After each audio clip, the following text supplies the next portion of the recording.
समस्त को हार्दिक शुभेच्छा और अभिनंदन बाड़ुछु। आजिकार यही भव्य परिवेश गुरु ईश्वरंकर समकक्ष भारतर दर्शन रे ईश्वर जी गुरु हेउचंती सी गुरुवादर परंपरा केवल ओडिशा रे नुह भारत वर्ष रे नुह समग्र विश्व रे तार स्थान स्वतंत्र रही। मु आपण मानकु टिके ए गुरुवाद कथा कहिबा पूर्वरु टिके घटी थिबा घटनार कथाटी खाली चुंबक रे आपण मानकु छुई दे जाउछि।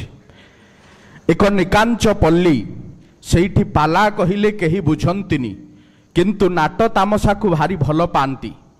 नाट तामसा होउछि बोली गाँ रे डिंडिम बाजीगला परे समस्ते आसी एकत्रित हुअंती। सेही दिन एक एमिति घटना घटिथिला।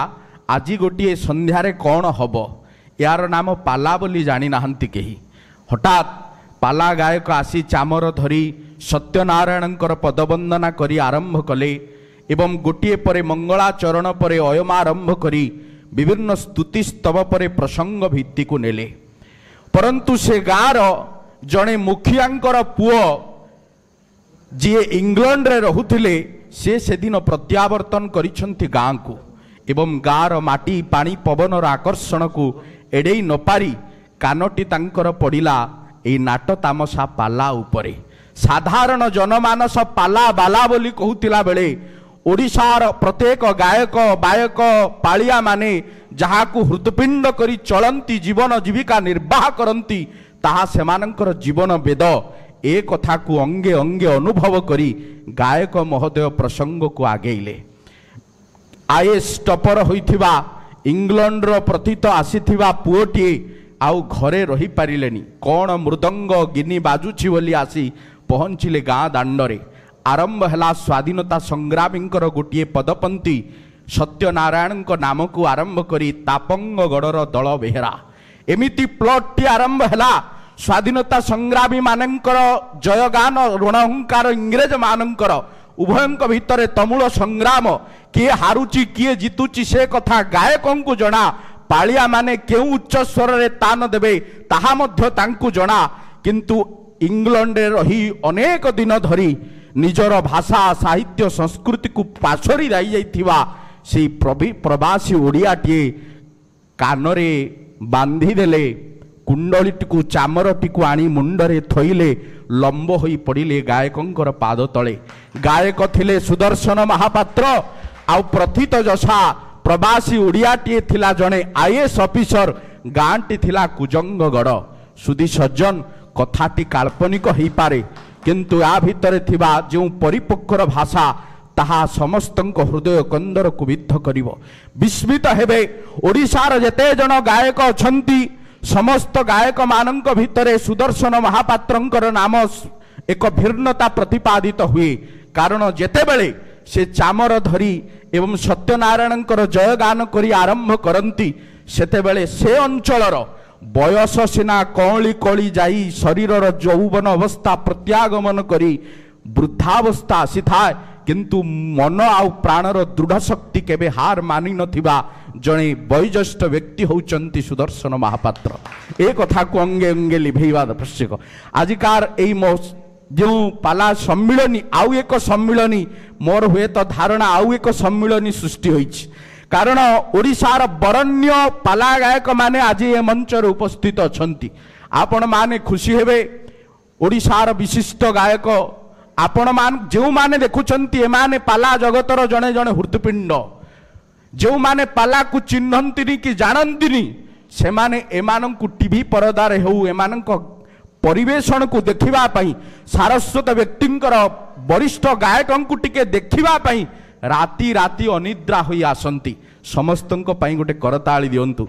समस्तंक परिचय चुंबक रे कहिले आपण माने हुए तो समय बहुत जीव किंतु मु केवल कही रखिबाकु जाय आमर बड़ सौभाग्य निखिल उत्कल पाला गायक परिषदर माने प्रवक्ता परिषदर अनन्य व्यक्तित्व सम्माननीय पद्मनाभ त्रिपाठी महाभाग उपस्थित अछंती।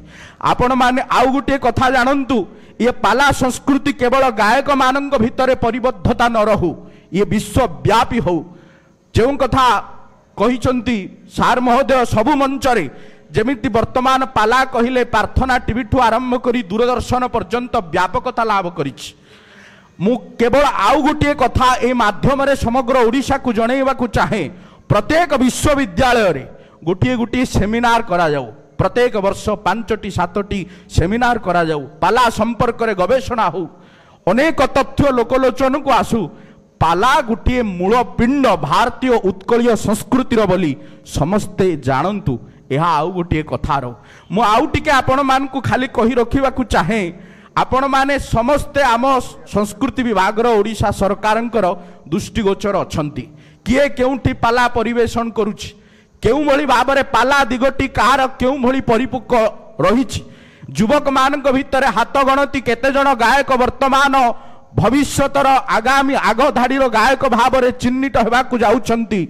संगीत नाटक एकाडेमी रु किए केउ सम्मान लाभ हेबो तार कोरियोग्राफी मध्य आगामी दिन मानकर प्रस्तुत होउछि। समस्तंकर पाଳି पड़िबो, तेणु पाला को हृदय मन देई पेशा निशा करी आपण माने केवल भावंतुनी, जो कार्यटी को आपण माने तदारख भाବରେ लिभाउछंती, तनु मन ध्यान आउ ता पई अध्ययन करंतु। प्रत्येक दिन नुआ नुआ तथ्य ओडिशार जनमानस को कौन देई हबो, धरी निया जाऊ रामायण गोटे अलौकिक चरित्र उर्मिला, ताहा जनमानस को आसी पारिनी।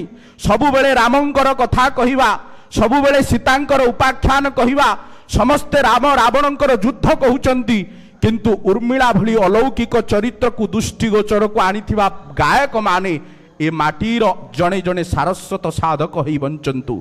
पढ़ंतु पढ़ांतु, भारत वर्षर ओडिशार जनमानस भितरे पालार स्वतंत्रता को प्रतिपादन करंतु। रहुची वंदे उत्कल जननी। सुंदर आसाध्यतक भावना को संचार कले ज्ञानानंद सागर महोदय। आमर इंग्राजी रे गोटे प्रबाद अछि, united we stand divided we fall. आमे जदि विभक्त हो जावा निश्चित आमर पतन आरंभ हो। एकता न गले सब कथाटा सहज मन हम लक्ष्य हासिल करने।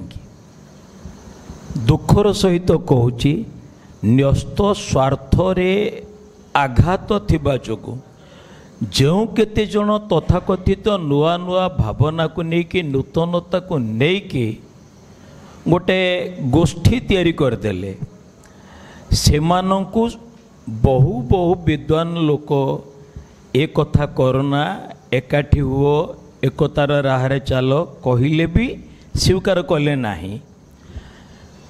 जो माने ये उद्यम कले तांकु तो आमे पूज्य प्रणाम करिवु, किंतु सेई विच्छिन्नतावादी मानक सहित सामिल है कि जदि आपण मानक परीक्षा बुद्धिजीवी विद्वान उत्सव मने कि एटा परोक्षरे प्रोत्साहन दबा विच्छिन्नतावाद कहू ना कि, तेणु दुखर सह कहूँ पारुचंती जदि आमको एकाठी कर दियंतु, नहीं तो विच्छिन्नता शक्ति दूरे की रहंतु, से माने बुझंतु अंगुरु पेंथारु खसी गले तार मूल्य किछि नाही। जय जगन्नाथ। अनेक अनेक धन्यवाद अर्पण करूँ राज्य सभापति महोदयंकर जो निवेदन थिला। ज्ञानानंद सागर महोदयंकर राजा भाषा साहित्य संस्कृति विभाग एवं साहित्य एकाडेमी एवं उत्कल संस्कृति विश्वविद्यालय रे वंशी विभाग रे जड़े डॉक्टर करिथिबा भली व्यक्तित्व एवं पाला सम्मेलन ठारू आरंभ करी पाला प्रतियोगिता पर्यंत सबस्थिरे ओतप्रोत भाव में जड़ित। आज आम उभय से मोर परम बंधु ज्ञानानंद सागर मु आज प्रतिश्रुति दौची आगामी दिन में राज्य सरकार पाखरे एवं कल्चर डिपार्टमेंट रे आम निश्चित भाव में एक कथा को रखिबू। राज्य परिषद एवं ट्रस्ट बोर्ड रो समस्त कार्यक्रम शांति श्रृंखलार सहित केउं भाव में आगक जीव एथिरे तिले मात्र संदेह नहीं।